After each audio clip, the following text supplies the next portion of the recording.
त सिंधी संगत जो ईंदड़ फ्यूचर में कहिड़ो प्रोग्राम आहे। असीं हिन टेलीफिल्मुनि खे छॾे त नथा सघूं ऐं छॾींदासीं बि कान।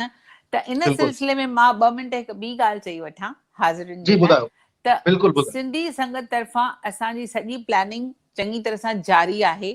असां पंहिंजे लाइ 9 सीरीज़ जो सॼो ठाहे रखियो होसीं ऐं मार्च जे महीने में असांजी मर्ज़ी हुई त असीं अप्रैल ताईं हुनजी शूटिंग बि 4 एपिसोडनि जी ख़तमु करे छॾियूं।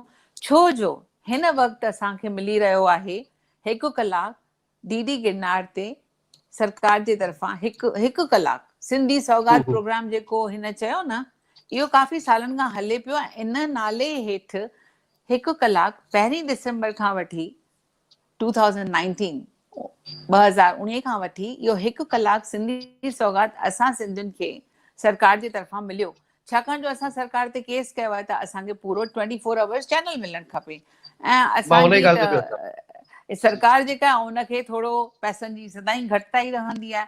त इन्हनि जे करे हुननि हाल असां सां इहो कॉम्प्रोमाइज़ करायो भई ठीकु आहे 3 कलाक शुरू कयो, पोइ 2 कंदासीं, पोइ 2 कंदासीं, 4 कंदासीं, जेतोणीकि केस अञा ताईं ख़तमु कान थियो आहे। पर हाल हिननि विच में ई टाइम ॾिनो।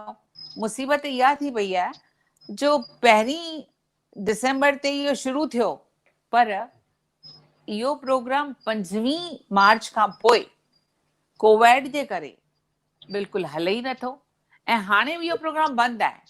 जॾहिं कोविड जे करे असां चऊं पिया त असांजो सिंधी प्रोग्राम हलायो, जॾहिं हिननि पहिरीं पूरो कयो कोविड जो पहिरियों 21 ॾींहं पूरा कयूं, पोइ ॿिया ॾींहं थोरा पूरा कयूं, तॾहिं असां चयो असांजो प्रोग्राम ईंदो, पर कोन आयो ऐं 19 मई ते नेठि हुननि ॿिया सभु प्रोग्राम जारी करे छॾिया, पर सिंधी सौगात प्रोग्राम डीडी गिरनार ते अञा ताईं चालू कोन थियो आहे।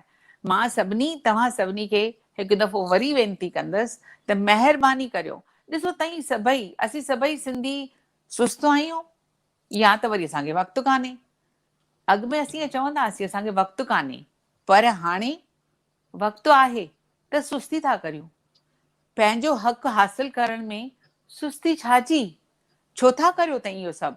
छो न जेकर असीं गॾिजी करे सभई ख़त लिखूं। ही असांजो हिकिड़ो असां ईमेल्स तव्हांखे ॾेखारियूं था।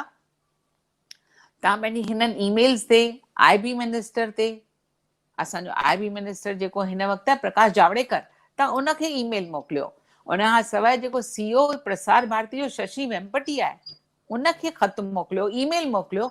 ऐं रूपा मेहता जेका डीडी गिरनार जी डायरेक्टर आहे, जेकॾहिं हुननि वटि भंडार वेंदा असांजा ख़तनि जा, ईमेल्स जा, त ज़रूरु त तंग थींदा न, कुझु त कंदा न, असांजो प्रोग्राम त शुरू कनि।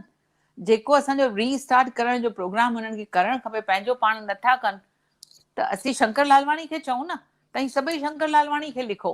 असांजो उहो ई त हिकिड़ो माण्हू आहे जेको लीडर सॾाए सघण जे क़ाबिल आहे ऐं उहो असां सचमुच सिंधियुनि जो वॾो कमु करे सघे थो, त असांखे गॾिजी उनखे बि चवणु खपे। सो महिरबानी करे तव्हां सभई उन्हनि खे चओ त असांखे घणी घणी ख़ुशी थींदी।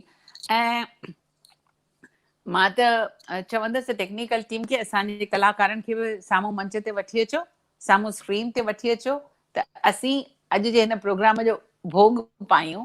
ऐं असांखे ॾाढी ख़ुशी आहे जो जेतोणीकि थोरी घणी लेट सवेर थी असीं कोशिशि कंदा आहियूं भई न करियूं, पर हाणे ही केतिरा ॾींहं आख़िर असीं बरसाति जे करे पंहिंजो इंटरनेट जो ॾुखियो टाइम गुज़ारियूं था। अवल ख़ैर इहो टाइम बि पूरो थी वेंदो ऐं असीं घणो ख़ुशि थी करे तव्हां सां वरी मिलंदासीं।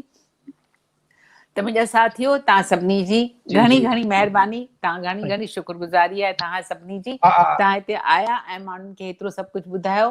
ही असांजो एपिसोड टेलीफिल्म्स जो हो।